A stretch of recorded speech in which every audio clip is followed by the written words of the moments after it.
তোফা আজ প্রথমবার মামার বাড়ি থেকে পোলিও ড্রপ খেলো। 5 বছরের কম সব বাচ্চাকে এই 2 ফোঁটা পোলিও ড্রপ খাওয়ানো খুব জরুরি। মনে রাখবেন, সময়ে ভ্যাকসিন মানে বাচ্চার সুরক্ষিত ভবিষ্যৎ। আর তোফার মামার বাড়িতে আজকে সারাদিন কিভাবে কাটালাম, আর বিছানায় অসুস্থ যে মানুষটি শুয়ে আছে তিনিই বা আমাদের কে হন, আর তোফাকে কেন মামার বাড়ি থেকে পোলিও ড্রপ খাওয়ালাম, সব এই ভিডিও শেষে আমি আপনাদের সঙ্গে বলবো। আর এটাই কিন্তু তোফার মামার বাড়িতে বানানো আমাদের প্রথম blog.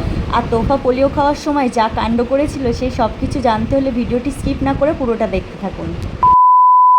So hello everyone, good morning and welcome back to my another new vlog. গত 3 মাস পর আমরা তোফার মামার বাড়িতে ঘুরতে এসেছি। আর এই তোফার মামার বাড়িতে থাকাকালীন আমি আগে কখনো ব্লগ ভিডিও বানাইনি, তো আজকে ভাবলাম আজকে একটা ব্লগ বানিয়ে নিই। আর এটাই হবে তোফার মামার বাড়ির প্রথম ব্লগ। আর তোফার মামার বাড়িতে আসলে আমরা এই রুমটাতে ঘুমাই, এটা দোতলায়। আসলে এখানে টোটাল 5টা রুম আছে, নিচেই 3টে আর উপরে 2টো। আর আমার বাবার বাড়িতে আমার বাবা মা আর আমার ভাই ভাবি ওরা 2টো রুমেই থাকে, আর বাকি 3টে রুম খালি পড়ে থাকে। আমি আর আমার দিদি আসলে সেই রুমগুলোতে থাকি। তো সকালবেলা তোফার নানিমা ব্রেকফাস্টে বানিয়ে দিয়েছে রুটি আর আলুর তরকারি, আমি সেটা তোফাকে খাইয়ে দিই। এরপর আমরা নিচে চলে আসি। আর এই যে মানুষটাকে শুয়ে থাকতে দেখছেন, ইনি হলো আমার দাদু। ওনার বয়স 90 পার হয়ে গেছে। বয়সের ভারে শরীরটা একটু দুর্বল হয়ে পড়েছে, তাই ডাক্তারের পরামর্শে বাড়িতেই স্যালাইন চলছে। আমরা ওনাকে হাসপাতালে না রেখে বাড়িতেই রাখার চেষ্টা করছি, কারণ শেষ বয়সে নিজের মানুষগুলোর মাঝে থাকাটাই হলো সবচেয়ে বড় ওষুধ। আর উনিও বাইরে যেতে চান না। সবাই ওনার জন্য দোয়া করবেন যাতে উনি তাড়াতাড়ি সুস্থ হয়ে ওঠেন। এরপর গোসল কমপ্লিট হয়ে গেলে ওরা সবাই মিলে খুব সুন্দরভাবে হাত ধরে খেলা করছে। মামার বাড়ির আসল আনন্দটা এখানেই লুকিয়ে থাকে।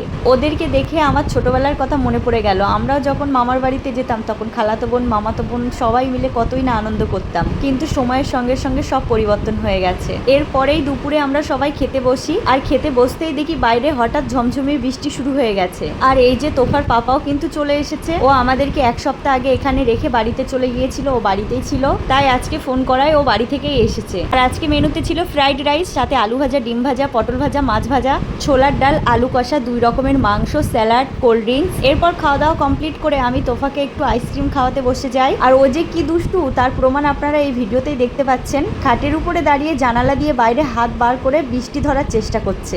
আর এই যে আমার দাদু আর দাদিমা, ওনারা দুজন কিন্তু অনেক বয়স্ক। আমাদের আত্মীয় স্বজনের মধ্যে এখন ওনাদের মতো এত বয়সের আর কেউ নেই। সবাই ওনাদের জন্য দোয়া করবেন, আল্লাহ যেন ওনাদেরকে সুস্থ রাখে শেষ নিঃশ্বাস পর্যন্ত। আর এরপরেই ঠিক সন্ধ্যাবেলা তোফা ঘুম থেকে উঠেই স্টাইল মারা শুরু করে দিল। ওর আপার চশমা ও নিজের চোখে পড়ছে, আসলে ও চশমা পরতে খুব ভালোবাসে। এর ঠিক পরেই আমি তোফাকে একটু ড্রাগন ফ্রুট খাওয়াই। আর এই ড্রাগন ফলটা আমার দিদি ওর বাড়ি থেকে এনেছে, ওর নিজের গাছের। আর এদিকে আমার মা সন্ধ্যাবেলায় নাস্তার জন্য লুচি বেলা শুরু করে দিয়েছে। ছোট থেকে দেখে আসছি মায়ের হাতের কাজের শেষ নেই। নিজে কষ্ট করবে তবু আমাদের পেট ভরাবে।